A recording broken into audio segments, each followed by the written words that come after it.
Can you hear me? Yeah. Hi. Hello to everybody.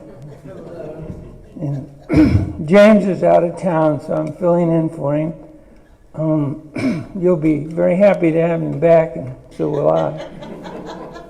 And I want to especially thank Dave today for singing those. He's going to sing another song that I requested, but he sang one that I was wanting to request, but the song "Bind Us Together," he sang that on his own there. I didn't even have to mention it. But if you notice, we got two songs on binding up, and we're going to have a third one. But the Bible speaks quite a bit about being tied up or being bound. And so I was going to this is a simple lesson, but it's just kind of go over some things that help us better understand what this means. So let's go ahead and get started then. It says in Numbers chapter 30, verse 4, it speaks of being bound by a vow. So if you're obligated, you're stuck with it. It's tied to you. You can't get out of it. If you're bound by that thing, that's what it's talking. That's being bound by a vow. We also have in the Bible lots of bond servants. So what does that mean? That's a slave. That's somebody that's bound to a master. They're obligated to him. They're basically a prisoner to him. In Proverbs 22:15, it says, "Foolishness is bound in the heart of a child." And we all know how true that is. I especially do these last week. As two 2.5-year-olds, it's quite a lot of foolishness. And it's okay. In Matthew 18:15 through 20, it says, it talks about, Jesus said, "What's bound on earth will be bound in heaven." And let's look at that one, Matthew 18:15 through 20. Because it talks about, this doesn't, he mentions that talking to Peter, but in this case he talks to, he's just talking to those that sin against you. And that's what it says. "If your brother sins against you, go and tell him his fault between him to him alone. If he listens to you, you have gained a brother. But if he doesn't listen, take one of the two others along with you, that every charge may be established by the evidence of 2 or 3 witnesses. If he refuses to listen, tell them to tell the church. And if he refuses to listen even to the church, let him be to you as a Gentile and a tax collector. Truly I say to you, whatever you bind on earth shall be bound in heaven, and whatever you loose on earth shall be loosed in heaven. Again I say to you, if 2 of you agree on earth about anything they ask, it will be done for them by my Father in heaven. For where 2 or 3 are gathered in my name, there I am also." So, so it's kind of it's a awesome thing to think of that what's bound on earth by Christian brothers will be bound in heaven. So it's something to think about there. In Romans 7:2, it talks about a woman who has a husband, he's bound by him. In other words, there's an obligation to the woman to be true to her husband, and the man's also bound to the woman there. In Thessalonians, in the King James Version, it talks that we are bound to thank God always. So this is some obligation that we have to do, that we're tied to, that we need to accomplish. In Revelation 20, verse 2, it says that Satan's going to be bound. In other words, he's going to be put out of commission for 1,000 years there. He's going to be constrained. He's going to be tied up. And in Deuteronomy 6:18, it talks about Let's look at that one. That's kind of a one that we ought to look at. And it's talking about being bound as a reminder. And start with verse 4. It says, "Hear, O Israel, the Lord our God, the Lord is one. You shall love the Lord your God with all your heart, and with all your soul, and with all your might. And these words I command you today shall be on your heart. You shall teach them diligently to your children, and shall talk of them when you sit in your house, and when you walk by the way, and when you lie down, and when you rise. You shall bind them as a sign on your hand, and they shall be as frontlets before your eyes. You shall write them on your doorposts, and on your house, and on your gates." And so he wanted, to these things to be tied onto you so that you wouldn't forget those things as a reminder. So Proverbs 5:21 says we can be held fast in the cords of sin. So you can be bound to sin too. And then in Ecclesiastes 12:6, I wanted to read that one too. Ecclesiastes 12:6 talks about, let's just look at that before I comment on it. It says,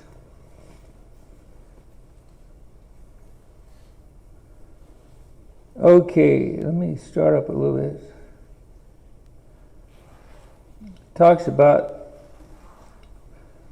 growing old here in chapter 12. It says, "And the desire fails because man is going to his eternal home, and the mourners go about the streets."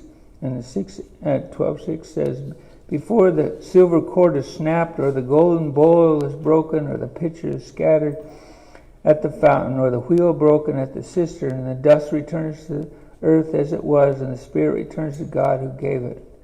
So he talks about death as being the silver cord that's snapped there. So the cord, the thing that connects you is broken there. Okay. So why all this about being bound? Let's look. Talk a little bit about what we bind with. It says cords and even heavy ropes are made of multiple fibers. These fibers are really weak. They can make rope out of all kinds of things, but if you take one little cotton fiber, it's a real thin, fragile piece of material. But if you twist it, if you put multiple ones together and twist it, then you have the start. You make a yarn there. And the way ropes are made is they take multiple ones of those and they twist them one way, and then they put them together. Usually there's 3 of them, and then that's twisted the other way. And then with that, with the uniting of those and then putting them together like that, you get something that's very strong that can, it can even pull big ships, big heavy loads. It's amazingly how strong it is, made from just thin fibers. So how does that apply to us? And I wanted to make 2 applications on that, and that is, let's look at the application for the congregation. And that would be, the more there are, the stronger we would be. As a congregation, the more fibers you got in, the more cords, you're going to have a stronger rope there. So how does that work? Well, it only works if we're close together, if we're united, if we're all being twisted in the same direction, and that we're doing a similar purpose. And the things that we need to guard against as a congregation is we don't want to become unraveled. We can do that. And so, and the other thing is we don't want to be broken apart. There's and looking at ropes, if you break apart, and this is not a biblical saying, but it probably applies. And that is, if you tie something back together, they rate the knots that they tie things back together with, and they never are quite as strong as the original rope. So that you may just get the knot may break again. It makes a weak place. So we need to stay united. We need to stay together. And then the other thing is that as a congregation, we need to be tied to our anchor. And then we're going to talk more about that in a minute here. But there's a purpose for it. We just don't want to be a rope stringing out in the breeze here. So it has a purpose here. Okay, it applies to the individual. We need to all be connected. You need to be connected. You need to be, engaged. You need to be, again, tied to the anchor, and we'll be talking about that in a second here. And the other thing, we need to carry our weight, is if we're looking at an individual as a rope.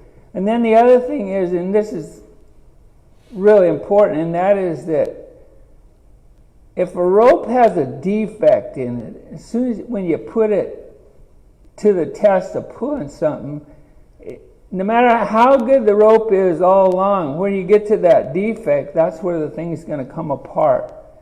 And so how does that apply to us? Well, we say, well, I have this fault, or you'll have to excuse me because, this is the worst I have. I haven't slept, or I haven't done this. That's who we are, and that's probably, we want to think that we're not that, but we are. That defect that's in us is included in us, and that when that's put under strain, that's where you're going to come apart. So we need to, make sure that the defects are worked out and gotten rid of. It's easy to make an excuse for yourself for some reason, but our defects are who we are. We like to kind of gloss over that, but we need to recognize that and then deal with it. All right. Well, so why is all this about rope? Let's turn to Hebrews 6:13 through 20.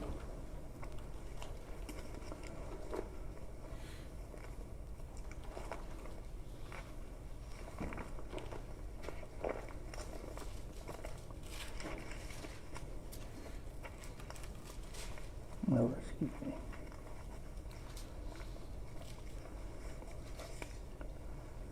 Okay.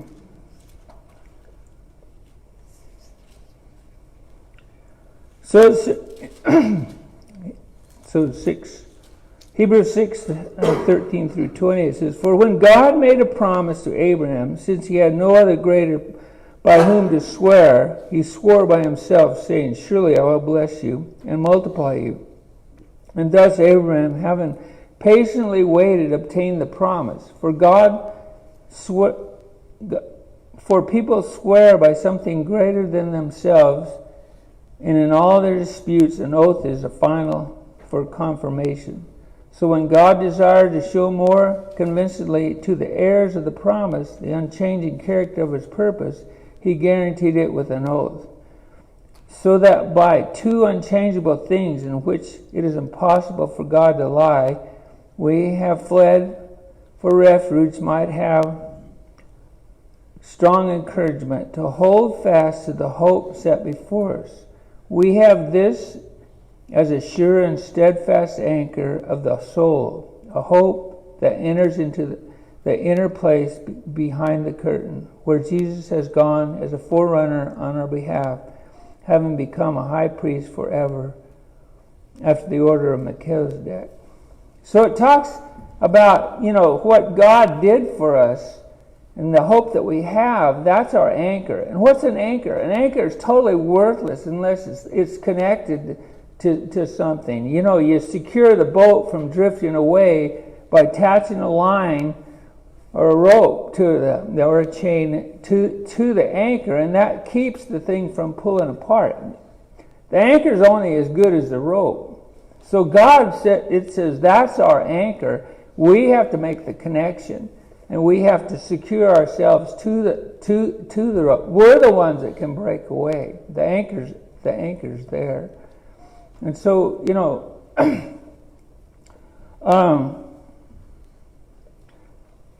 And that's pretty much the lesson. I know it's short, but if you have need to reconnect, or you need to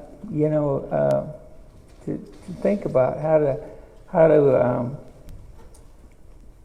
be firm and be bound to Christ there, then we have the answers here in the Bible here. And thanks for everybody listening, and we're going to ask Dave to lead one verse of a song here, and then we'll give the invitation.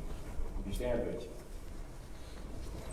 Will your anchor hold in the storms